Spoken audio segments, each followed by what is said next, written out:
Good morning. It is a good morning. Wow. Okay. Right now when you were talking, I had this image of the squirrel from the Ice Age movie, of chasing the nut and grabbing the nut and sometimes having it and being so happy, and then the nut goes away. They lose it. And when you were talking about focusing and alignment, I feel alignment when I'm teaching. It's so easy. It's so fluid. They trust me, I trust them. I feel it when I'm dancing. I feel it when I'm singing and playing the guitar.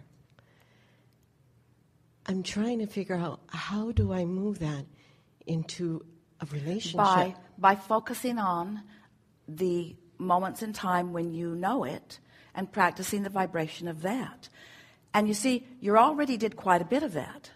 But it's that other stuff that you're practicing that's holding you apart from that. If you just practice those things and not practice the other things, it's that thing you do. It's that practicing that other momentum. Esther has been saying, because there are some thoughts that when she stumbles upon them, she really doesn't like them. Really, really, really doesn't like them. So less and less she's stumbling on them because she's watching her step more. But every now and again she'll stumble on one and there's already enough momentum going that off she'll go and she'll say right out loud, well, that was unpleasant. That was unpleasant. That was unpleasant. And then she'll say, and unnecessary. Oh. That was unpleasant and unnecessary. So the more often you catch yourself doing that thing you do, where you're practicing the contrary vibration, the vibration that's keeping you from feeling the way you feel when you're dancing or when you're playing or when you're teaching. How do I? That was really good. That was really good. That's the answer to all things. We've enjoyed this interaction immensely. And I'm going to hear it in the recording. I know it, because right now I'm so nervous in what you're saying. But that's okay.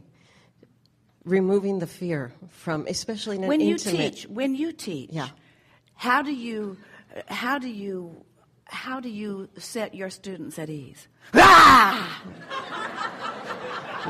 How do you... Well, you know what? Oddly sit enough... Sit down, be no, good, shut up, no. none of that. But there is... How do you set your students at ease? Or do they say to you, I want to hear you, but I'm so afraid. I'm so nervous. I'm so nervous that I can't hear what you're saying. Infinite intelligence. You know, oddly enough, I have a very structured boundary. And yet, at the same time, they know I care. There's a boundary, but I care for them and their well-being. Yeah. Blah, blah, blah, blah, blah, blah, blah. We're just trust them. We're just trying to playfully play you into. Yeah. What could you possibly be nervous about? In a relationship? No, now. Oh. Did you forget where you are? Not listening and learning what I'm supposed to. Yeah.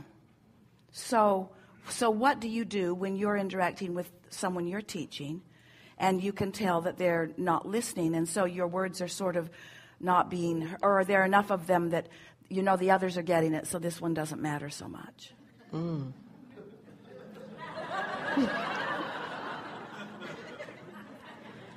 it's more like osmosis. You know what? They're going to be picked up with the energy. So how can you set yourself in a place of allowing the universe to give to you what you want?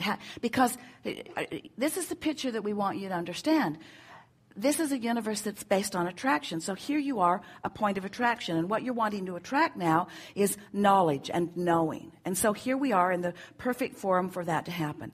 So what kinds of things have you been practicing that make you push it away, that make you not be the comfortable receiver of it?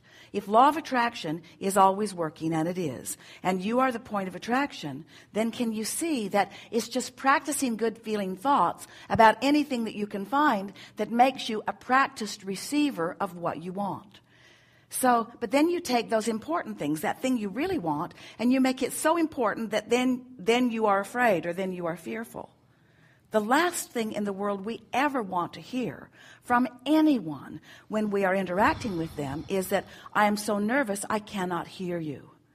Because that means there's some practiced thought of inferiority, or some practiced thought of unworthiness, or some practiced thought of caring what other people think. Yes. Some practiced Yes. thought. Yes. Some practiced thought that is dominant in the moment. So it's keeping this moment. We've been offering an analogy for a long time about the merry-go-round in the playground, that you want to get on it. It was during our focus wheel discussions. You want to get on this merry-go-round, but the kids already have it going too fast, so you can't get on it. And when you try, you just get bumped off into the bushes.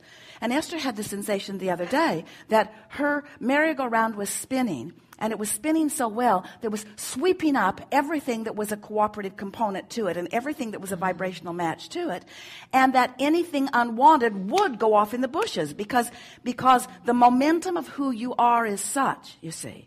So we have to say to you, you have enough momentum going that we selected you, and with some great trouble, we want you to remember. In other words, you were reluctant. We were pointing at you. We were picking you. We beat the poor girl on the back row up. And yet you weren't willing to come forward because you haven't practiced the vibration of just expecting things to work out for you. Yet. It's all right. You're just a really good representative of nearly every other person in the room. Everyone's doing it to some extent, you see. So it's doing that thing you do. It's doing that thing you do. If you'll stop doing that thing you do, then your point of attraction will be nice and clear. Because contrast has helped you to create the vortex, and it's spinning. And law of attraction is bringing all the cooperative components. So what do you need to do? What is it that you need to do? Chill, have fun, be easy, like yourself, practice positive thoughts about yourself and others. Look for reasons to feel good. Don't make a big hairy deal out of anything. Come to trust that things are working out for you, that you have the ability to be in the right place at the right time, and most of all, that it's coming, and you just don't need to split hairs about when or where or who or what. It's coming. So just be on the treasure hunt of watching for it. And so you have two things to do. Practice feeling good and then watch for the evidence. That's it. We have enjoyed this interaction immensely.